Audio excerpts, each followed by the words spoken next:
Siswa. Kali ini kita bertemu kembali di perkuliahan Data Raya Pemrograman. Ini pertemuan kita yang ketiga. Minggu lalu sudah membahas bagaimana literasi digital harus kita kuasai sebagai user. Minggu ini kita akan lebih dalam lagi mengulas terkait etika dalam dunia digital. Eh, Selanjutnya, sebelum kita mulai pembelajaran kita, baiknya diawali dengan berdoa menurut agama masing-masing. Berdoa dipersilakan. Ya, selesai. Baik teman-teman, dalam dunia digital, selayaknya pembahasan tentang literasi minggu lalu, maka etika juga menjadi salah satu hal yang penting dan urgent untuk dimiliki oleh kita sebagai user ya. Karena banyak sekali contoh fakta, kasus-kasus yang berbasis penyalahgunaan eh, penyalahgunaan tanggung jawab, penyalahgunaan wewenang yang ada di dunia digital. Nah, oleh karenanya ada sejumlah etika yang perlu dipahami, perlu dikuasai bahkan oleh kalian dalam menghadapi era digital yang semakin deras informasinya ya. Saja dalam pembelajaran hari ini diharapkan kalian memahami etika di dalam bisnis di era 4.0. Spesifik dibahas di dalam bisnis karena memang erat kaitannya kita dalam memanfaatkan digital itu salah satunya adalah di bidang dunia bisnis ya. Eh, yang berkaitan dengan jual beli misalnya, yang berkaitan dengan eh, dompet digital misalnya dan lain sebagainya. Nah, perlu sebagai informasi awal di sini dikatakan bahwa mencerdaskan kehidupan bangsa sebagai bagian dari masyarakat informasi dunia. Dan kita sebagai bagian dari masyarakat informasi dunia tidak hanya bisa mengakses berbagai informasi dari seluruh dunia saja, tapi informasi dari diri kita juga pun bisa diekspos, bisa jadi konsumsi bagi seluruh dunia. Itu yang ada di internet ya, misal melalui media sosial kita. Sempat ada viral juga ya diinformasikan ketika kita mempublikasikan satu eh, kehidupan kita lah di sosial media. Di luar sana hanya dengan potongan-potongan wajah, hanya dengan potongan-potongan background ya, background kita misalnya kita berselfie di belakang di depan rumah, bisa berselfie di depan kamar misalnya, berselfie di depan kendaraan kita misalnya. Hanya dengan potongan-potongan itu saja oleh mereka yang memang menguasai kecerdasan buatan itu bisa disatukan dan menjadi informasi private yang bisa diakses oleh mereka gitu. Jadi memang perlu diketahui dari informasi di slide ini adalah selain kita bisa mengakses apapun yang ada di dunia ini yang berbasis informasi digital ya, yang berbasis digital maksud saya, sebaliknya pun juga terjadi. Dunia pun bisa mengakses apapun yang kita share di jagat maya ya, khususnya misalnya di sosial media. Nah, informasi ini yang harusnya kita pahami dan kemudian jadi kita waspadai gitu ya, sehingga harus ada aware dari kitanya untuk mulai menjaga privasi kita. Apalagi yang berkaitan dengan identitas ya. Sebagai contoh saja nomor KTP, nomor rumah misalnya, nomor handphone bahkan hal-hal yang berbasis privasi, hati-hati sekali untuk agar tidak menjadi uh, konsumsi dari publik jagat maya gitu ya. Nah, oleh karenanya hal-hal yang dapat dilakukan untuk proteksi diri kita sebagai bentuk etika dalam berdigital ya. Yang pertama itu adalah perlindungan data pribadi. Nah, ini penting sekali. Sekarang ini banyak yang mengkampanyekan dual security ya, baik itu di sosial media, baik itu di handphone, laptop gitu. Kenapa? Karena semakin canggihnya digital, semakin canggih juga apa namanya hacker-hacker di luar sana gitu.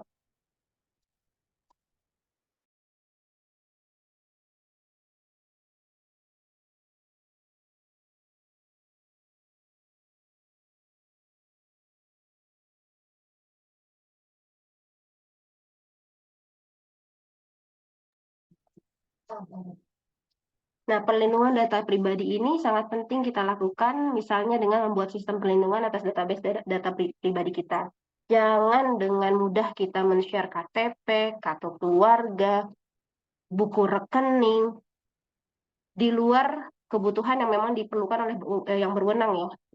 Dan saya rasa misalnya kita bicara soal pendaftaran nasabah bank ya misalnya. Saat ini memang mereka menawarkan jasa online ya, dari banknya langsung gitu. Memang mereka ada sistem yang kita bisa mendaftarkan diri untuk membuka buku rekening dengan via handphone saja gitu. Tapi hati-hati sekali banyak oknum akhirnya yang memanfaatkan ini gitu, mengatasnamakan bank tertentu, meminta KTP, buku rekening dan sebagainya. Sehingga hati-hati sekali. Nah, yang kedua, tidak membocorkan data pribadi ke pihak lain siapapun itu gitu. Eh, saya ingin mengangkat sedikit kasus nyata ya, di mana hari ini banyak misalnya sepasang muda-mudi yang berpacaran, menganggap pacarnya sudah menjadi orang yang sangat dipercaya, sehingga dia mau men-share nomor PIN misalnya, baik itu PIN ATM kah, PIN OTP kah, dan lain sebagainya. Dan itu sangat amat tidak diperbolehkan gitu ya. Siapapun dia, hati-hati sekali jangan membocorkan data pribadi, karena jika ini berada di tangan yang tidak bertanggung jawab, apapun bisa terjadi. Nah, yang ketiga, tidak mengekspos data pribadi ke ranah publik baik online ataupun offline. Jangan tiba-tiba iseng selfie sama KTP terus dipublish jadi story WA misalnya atau story Instagram misalnya. Saya rasa hal-hal seperti ini yang harusnya sudah dipahami oleh generasi kita untuk mulai membatasi hal-hal yang bersifat pribadi untuk tidak diekspos di ranah sosial media. Selanjutnya, selalu memperbaharui antivirus di komputer dan ponsel pintar. Ini juga bisa menjadi salah satu pencegahan terhadap spam, setelah malware, virus, dan semacamnya. Yang kelima, mengedukasi seluruh pihak tentang perlindungan data pribadi. Nah, ini juga penting, teman-teman. Tidak hanya kita, ibu bapak kita, adik kakak kita, di lingkungan kita, mereka juga ada di dunia digital ini, gitu. Makanya penting sekali kita mengedukasi mereka, apalagi suatu keluarga kita yang misalnya lebih tua usianya ya, ibu bapak kita gitu. Sering sekali informasi, contoh yang nyata juga di sekitar kita hari ini, apa namanya, uh,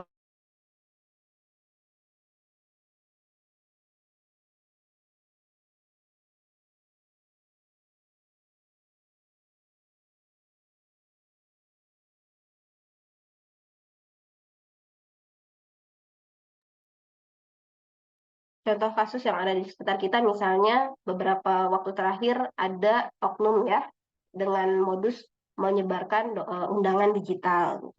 Dan ini sering sekali memakan korban yang usianya lanjut usia gitu ya, yang usianya sudah di atas 50 misalnya. Karena dengan cepat mereka akan unduh, padahal itu akan mengantarkan mereka pada link-link yang kemudian berakibat pada kebocoran data. Gitu. Nah, hal-hal ini yang harus kita aware dari sekarang. Baik diri kita maupun kita juga mengedukasi pihak-pihak di sekeliling kita. Gitu ya. Nah, di sini juga ada contoh data pribadi, teman-teman, seperti nomor ponsel, nomor rekening, tanggal lahir, alamat, nama orang tua, dan riwayat kesehatan. Nama orang tua, khususnya ibu, itu tidak boleh disebarluaskan ya. Kenapa? Karena ini juga jadi salah satu pertanyaan bersyarat yang akan diajukan pihak bank ya. Kan kalau kita mendaftarkan diri ke bank, atau misalnya kita mau melakukan tindakan terkait bank kita gitu ya, misalnya mau menonaktifkan mobile banking, atau bahkan sebaliknya misalnya mengaktifkan mobile banking dan lain sebagainya, aktivitas yang berbasis eh, apa namanya bank gitu ya, kita sebagai nasabah bank, pasti mereka kan salah satu pertanyaan yang diutarakan adalah nama ibu kandung. Nah, itu juga jadi salah satu pertanyaan eh, restrik ya, pertanyaan selektifnya pihak bank. Nah, kalau nama ini diketahui gitu misalnya oleh orang lain, maka ya ini juga jadi salah satu yang harus kita waspadai gitu. Jadi ini penting sekali untuk dipahami bahwa kita harus menjaga data pribadi kita. Nah, yang kedua adalah keamanan daring ya, keamanan dalam jaringan. Contohnya adalah keamanan menyimpan data. Mungkin sekarang ini juga cloud computing sudah sangat luas. Kita sudah terbiasa menggunakan Google Drive, OneDrive, atau Drive yang berbasis uh, langit dalam tanda kutip ya. Kita sudah terbiasa menyimpan data-data kita di sana. Nah, hati-hati juga dalam menyimpannya kita di sana gitu. Pastikan punya kita yang tahu passwordnya, pastikan tidak berpindah tangan gitu. Lalu juga keamanan melakukan transaksi perbankan. Kode OTP itu adalah kode yang hanya kita tahu, nggak boleh siapapun tahu, harus hati-hati. Keamanan saat jual beli online juga harus diperhatikan. Eh, Penggunaan dompet digital juga mungkin kalau boleh saya tambahkan juga ya harus diperhatikan, hati-hati sekali.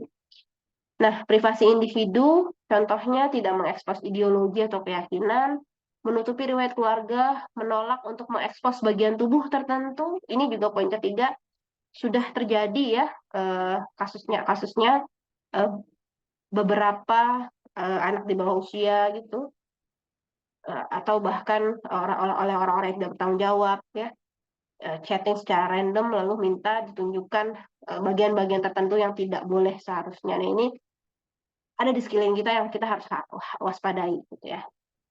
Dan merahasiakan rekam medis. Ini informasi yang patut untuk kita jaga yang bukan konsumsi publik ya. Hati-hati sekali.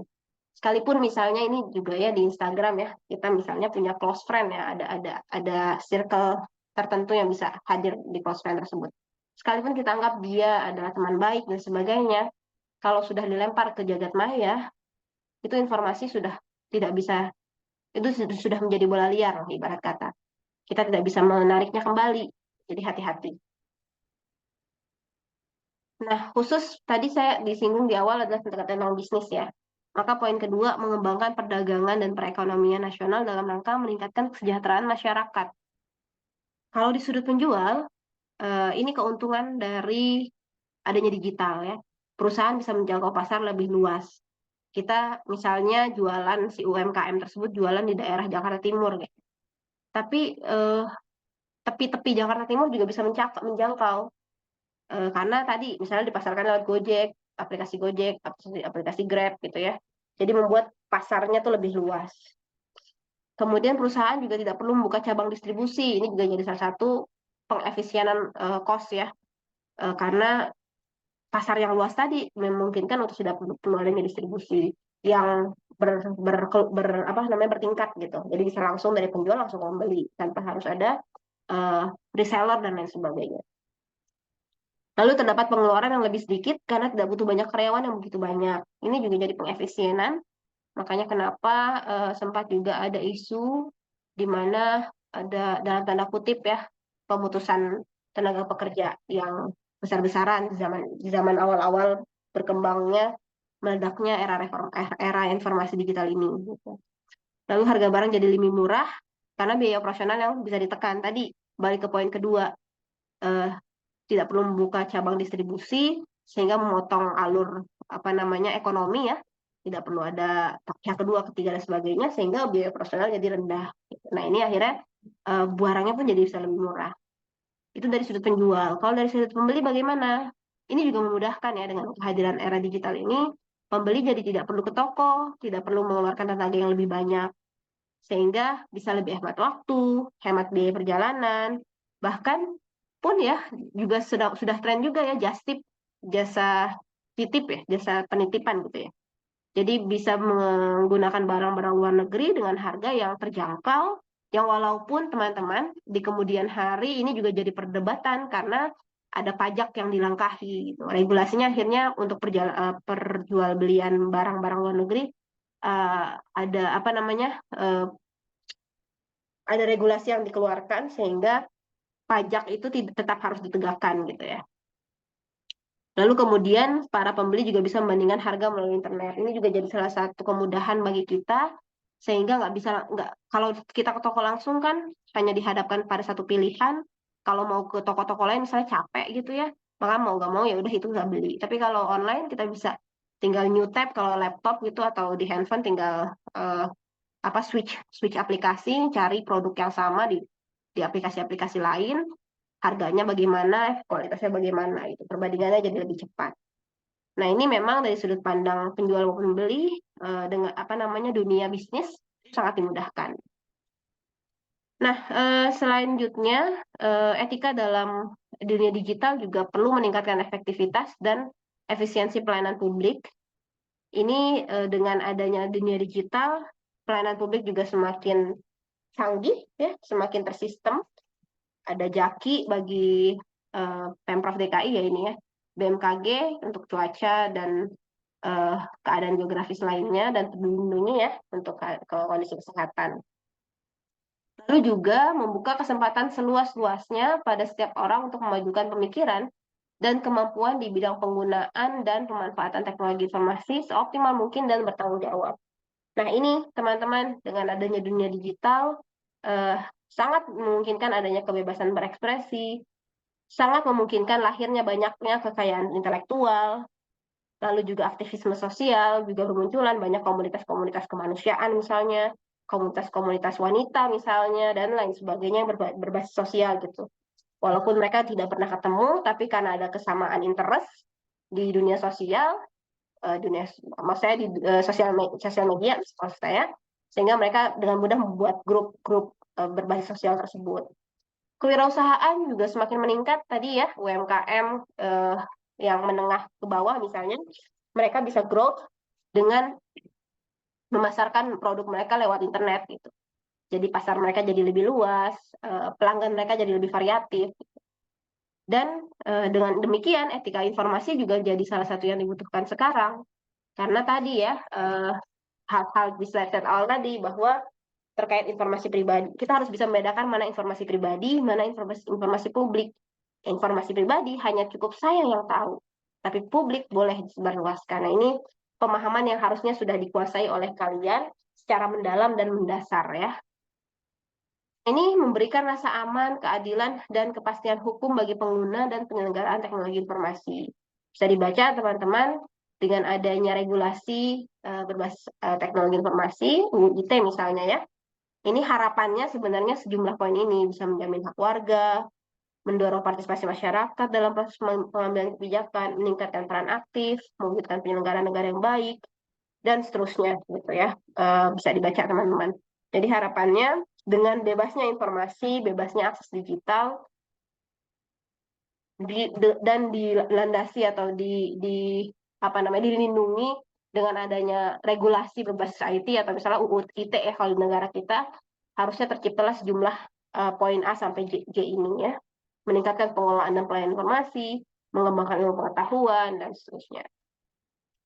Demikian teman-teman untuk apa namanya materi hari ini berkaitan dengan etika dalam dunia digital. Penekanannya adalah era digital itu bisa menjadi teman, bisa menjadi lawan. Gitu.